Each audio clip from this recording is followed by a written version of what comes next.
Voilà,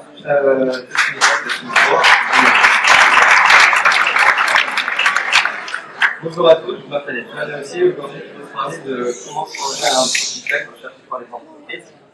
Alors, l'idée, elle m'est venue après avoir vécu la frustration que j'avais lors de ma recherche de stage. Et j'ai pu en tirer quelques conclusions et j'ai voulu partager avec vous aujourd'hui. Alors, les entreprises en général, elles recherchent plusieurs choses. La première chose, c'est la créativité. Elles veulent des candidats qui sont capables d'apporter des idées nouvelles à l'entreprise. The ability to think outside of the box, comme disent les Américains.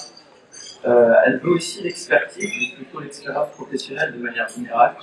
Et il y a aussi la capacité à avoir un impact. Donc là, ce qu'ils recherchent, c'est des candidats qui ont un espèce de track record of achievement, donc qui ont l'habitude de se fixer des objectifs ambitieux et qui ont l'habitude d'atteindre ces objectifs-là aussi.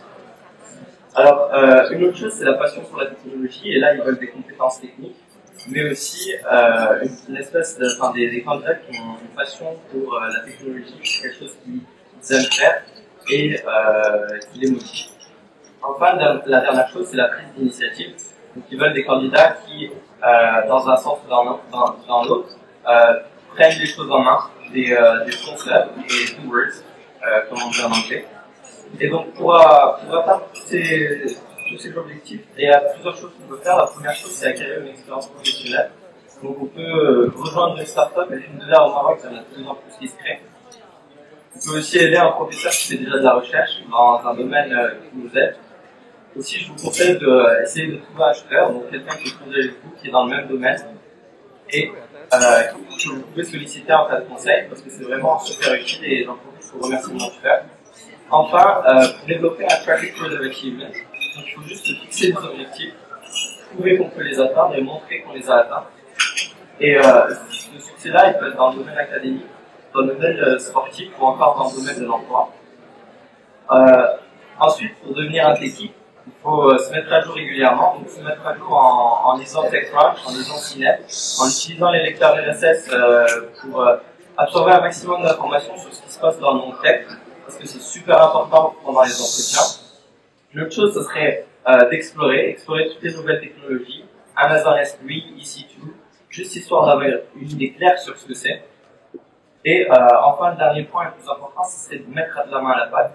Et là, c'est carrément apprendre à coder dans les nouveaux langages qui seront en vogue, ou carrément, pour les gens qui n'ont jamais codé, c'est codeacademy.com, qui est un super site pour commencer.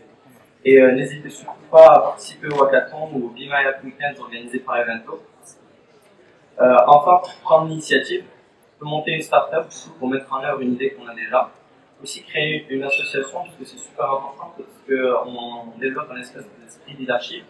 Et aussi, ça va nous permettre d'élargir le réseau. Et enfin, faire des projets personnels. Ça, c'est encore un point super important, parce que les recruteurs, ils adorent ça. Ça montre que vous avez pris l'initiative de mener à bien un projet de A à Z.